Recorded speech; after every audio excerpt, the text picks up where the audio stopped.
All right, it's CaRLa LyNNe HaLL.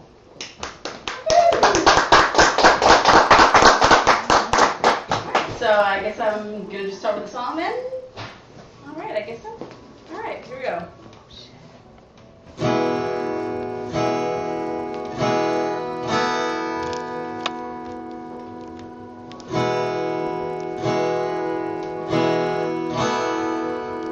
I'm not certain, but I think I'm falling. I'm not certain, but I think I'm falling, falling into the clouds, erasing all doubt that I'm falling for you.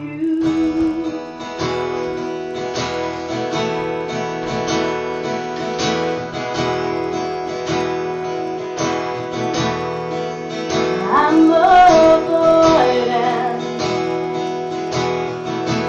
that I might be falling.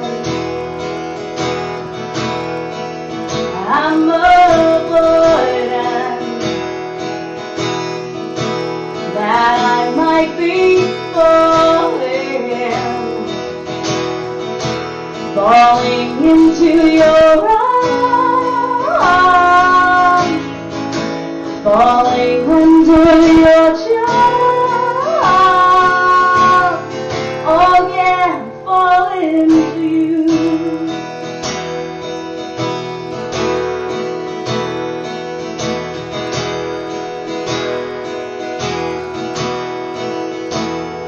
I can feel your haunted, wanted by the love I learned in your memory.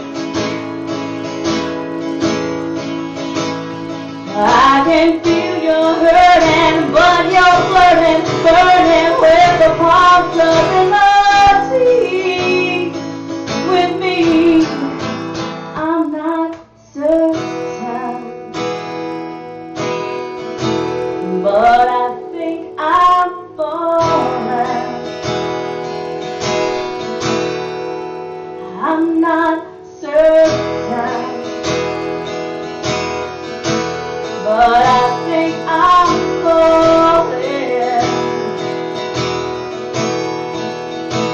I can't say it. Don't make me say it, but I think I'm falling, falling for you.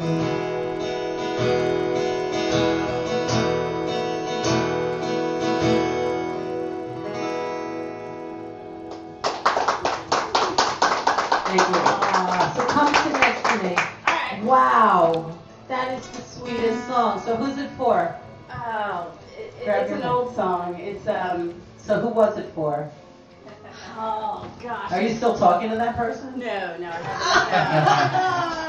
No, I thought maybe you might have heard this story. I know, yeah. See, I was Broke dating. your heart? Do you have like a whole I did. other album's worth of songs about him? No, it wasn't that Good long. for you. Good for you. No, but if you hadn't heard the story, because I tell the story a lot. I was dating this guy and met him on Craigslist. Never mind. Anyway, and anyway, so we started dating, and I started writing a song, and I didn't show it to him.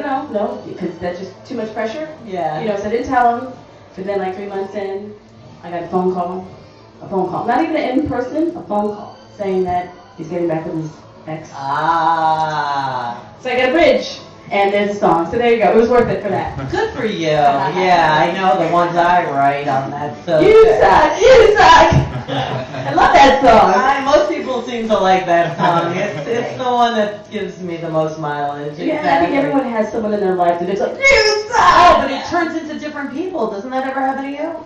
yes. Yeah, songs are never about the same person. That's true. That's the true. beauty of it, right? Yeah, yeah. So how do you guys know each other? Because I know you guys have a connection. Yeah. So I live in Washington Heights, and there was this really great bookstore, this community bookstore, and they had these different musical jams, and Curtis was playing one day, and he's such a likable guy. yeah, and then we just kept seeing him at places, and then he started inviting me places, and before I know it, now I'm in his band. I don't know how it happened. Awesome, that's so cool. We've been collaborating in Curtis and the Dilettantes, but also we've been doing other stuff as well. I've been sitting in on CaRLa LyNNe Hall shows. She's been sitting in on Curtis Craft shows, and so it's kind of like turning incestual. Well, I don't know about that, but she's a tremendous vocalist and great musician and songwriter, and I'm really pleased to be playing with her. Thank you. That's so great nice. Multi-instrumentalist and good guy. Yeah. That's great. You definitely complement each other. I mean, it's a beautiful connection. It really does work. Thank you. I mean, your voice, you didn't even go off one note when you just sang that song. How long have you been singing? Wow. Probably since I was a kid. Really? Well, but not really going after it. Till when maybe after I left high school. That's when I was a late bloomer in that regard. But I was like, I really want to do this. Like, I mean, I sang in school, choir and stuff, but I never really. Oh, you did? Yeah, but I didn't really. Where'd you grow up? Miami, Florida. Really? Mm-hmm. Did you go to Beach High? No, no, I was more like inland. Inland, inland. Yeah, I was on the mainland. That's so funny. Like, how far from the beach were you? Well, they always say that everything is about 20 minutes away from each other, in a car. So, about 20 minutes, yeah. Wow. So how far from Collins Avenue were you?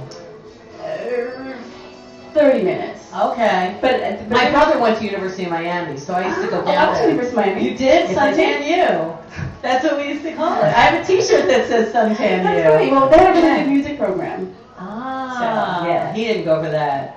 He went for the sun.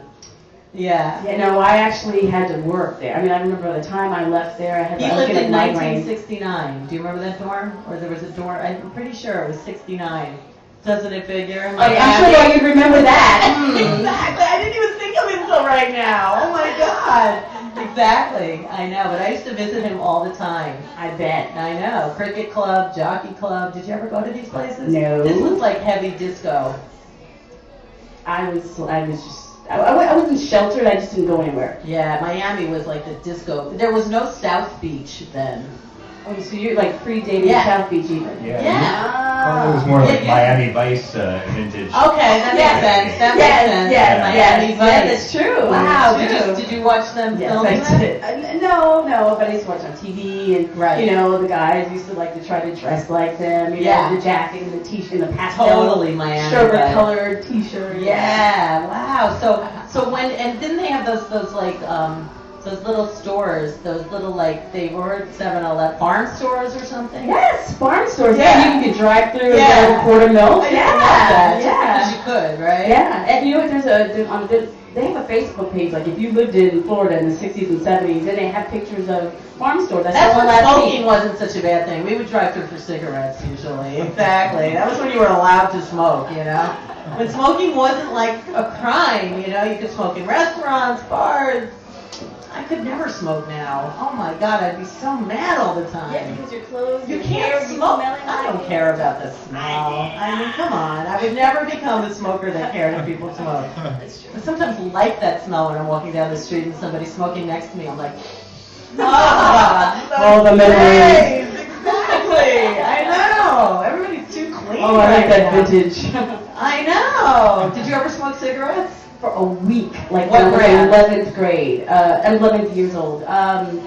Salem, because my mother smoked, and I had Menthol, baby. But for a week, I stole her cigarettes, and I had a friend, and we also smoked. But at the end of the week, I was just like, I'm done. no.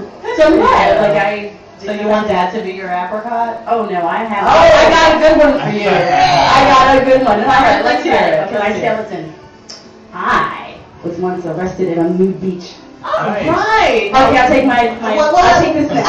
What happened? Wait, Okay, well, not totally arrested, more like accosted. But Was it a policeman? Yeah, a ranger. Okay. Yeah. So he's a federal beach. So I had this dream. Well, I really wanted to go skinny dipping, and there was just nowhere to go. So I found out that there was a nude beach in New Jersey. It was like Sandy Hook, like Gunnison Beach. So I went there with the guy I was dating, and I found like this quiet, empty patch of beach, and I wasn't really sure if I was going to go through with it. But all of a sudden, he just stripped off his clothes, and he's like, "Well, I didn't come here for nothing," because it took us like almost 2 hours to get there. So I'm like, okay, well, I took off my clothes too. And but then there were like these sand flies biting us. Oh, no. And I'm like, okay, let's just go in the water. Because that's really what I wanted. I wasn't trying to, Anyway, so I go in the beach, in the water, and it's great. And we're just splashing around. Oh, the only people there were just us and like 2 guys smoking a joint. So that works. Yeah, I know, right? But at some point, we see like the park ranger van come, and it stops right in front of where we were. And I was like, and then it gets out, and he motions for us to get out. Did I mention we were naked? Yeah, you did. Exactly. So, I arranged the hair, so like waist up, I look like a mermaid, waist down, I'm a Goldman. I know. So, but like I'm walking out of the water like I do this all the time. And You are a mermaid. the ranger, to his credit, he only looked me in my eyes.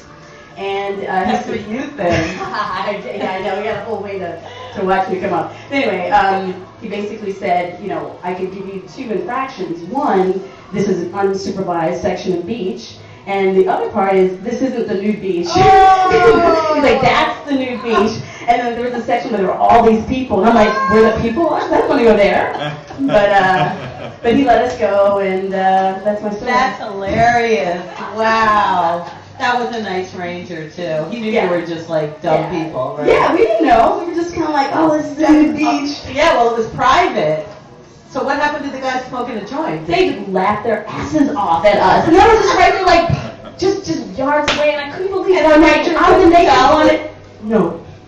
And we were the ones getting in trouble, and they were smoking your joint. That is hilarious. So they were allowed to be there? Well, I get it. The wind must have just not been going in that direction. That's hilarious. Here you go, honey. Have some apricots. So where are you playing next, and how do people? And don't you also do seminars? Like, don't you help musicians? Mm-hmm. Yeah. Help me, CaRLa. I need a lot of help. Well, I mean, this week and the next week, I'm giving some workshops for chamber musicians. Okay. But that I can't. Well, that's okay. February 9th, I'm playing with the Dilettantes, Christmas band. Yay. February 9th at the Brandon Saloon. Yay. And my website is rockstarlifelessons.com, and you can rockstarlifelessons, all one word, .com. Okay. And now, what makes you the authority of being a rock star? Because I just am. I like well, no, because I've been doing this a really long time. Yeah. A really long time. So what do you tell people? Like how to be a rock star? No, but just to be more comfortable in promoting yourself and in putting yourself out there. Cause, Can you give me a couple tips? Because I can always use help with that. Me too.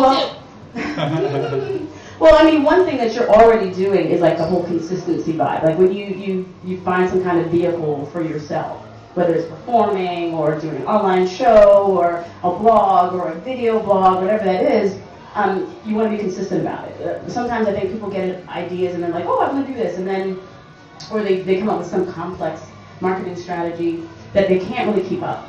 So it's best to just to keep it simple but consistent. All right, I have a question for you. Now, what about if you're turning it into like something to the next level? Is your thing trademarked, or do you have it licensed as a business? How do you turn art into that other side? Well, for one thing, you have to pay attention to your numbers. But yeah, I mean, I do have a license for my business. I have a tax ID number, right? All that stuff. What do you recommend to artists that get nervous around that stuff?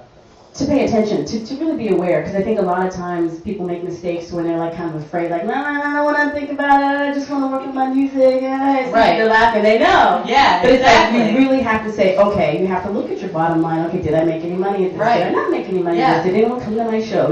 Yeah. Even those things that we don't like to look at some of those things, but you have to, so then you can like do things differently and hopefully get better results. So what do you tell people to? To definitely pay attention, keep their eye on what they're doing, like to keep good records. I mean, it sounds really boring. A lot of people are gonna be like, "What's that?" You know, but it's like, no, it's important. yeah, but paying attention to what you're doing and seeing, are you getting any kind of return on your investment of your, you know, your time, your energy? Because the way I see it is like we want to be musicians forever and ever and ever. So I think the more we know, And we want to make a living. exactly, the more we understand about what we're doing and really what's behind it, the longer, you know, we can continue to do it. Right. That's cool. Did you learn anything from that? I have. I've learned a ton from CaRLa, and I think she's right. It's about sustaining your career. As indie musicians, it's not so easy sometimes, but there are ways to do it, and there are ways to get the word out about the great music that you're making and that the other people are making, and that's what it's all about. Hear, hear. Yeah, yeah. So wait, there's great ways to get the word out. Can you give me like 3 ways, even one way? Well, one way is right here at the rew-who show. Aww. Yeah, I mean, that's Well, you obvious. know, we love to highlight everybody because everybody definitely has something to offer. And I mean, Marilyn Monroe's quote is the motto of the show, basically, and her quote is, "Everybody is a star and deserves their right to shine." And I just can't say it any better than that, because even if I don't like what somebody's doing, that doesn't mean anything, because somebody likes it. And if you have passion about it, then you've got to be able to express it somewhere. So. Yeah. And the key is to not sabotage your own efforts, but to keep it going in a positive momentum. Yeah. And I think that's what CaRLa tries to focus on. That's awesome. Trying. So is your next gig February 9th? Yes. That's a month from today. Yes. Yep. It's a month from today. Unless something else comes up. Exactly. Yeah, I get that. Yeah, put a little Yeah. asterisk because you know he can CaRLa's go been helping me out on a bunch of things. I have some things coming up on the calendar. A couple things in the Bronx coming up. She may be interested in being part of. I was born in the Bronx. So I do encourage people to check out Curtis and the Dilettantes on Facebook. We'll have news about CaRLa, and we're linked in. CaRLa's on Facebook as well. CaRLa Lynn Hall. I think she will also be posting details. And Curtis B. Craft on Facebook. Oh my God, kind of Nation. little tip Oh, that yeah. you just kind of reminded me Yeah. of. One thing I could definitely tell one, yeah, definitely use social media. Like Facebook is such a really great tool Yeah. for just spreading. Like don't hide your light. You know, some people be like, oh, I can't tell people what I do. You know, that's what Facebook is for. You know, we have this thing called ambient awareness. It's sort of like a peripheral vision. So we don't always necessarily pay attention to something directly, but we know what's going on. So it's like if you're a musician, you're a creative person, continue to show people what you're doing, and I think and make sure that you work with people who are social media friendly. So one of the things that I kind of accidentally kind of hooked up into with Curtis is that he's also very Facebook friendly. So by working with people who are social media friendly, you have not just one audience that you're working with, but like 2 plus whatever. So The tagging. yeah, because like even with this, like we've been like tagging all week, and that's much more powerful than someone it's just fun. tagging it the day up. Yeah. So did you guys want to do a song together? We could try one. We sure. could try one. All right, let's Sure. take a quick break and come back and hear the 2 of you, and then we'll move on, and then maybe Great. you can earn your apricot. Okay. All right, we'll be right back. Yeah. But I think I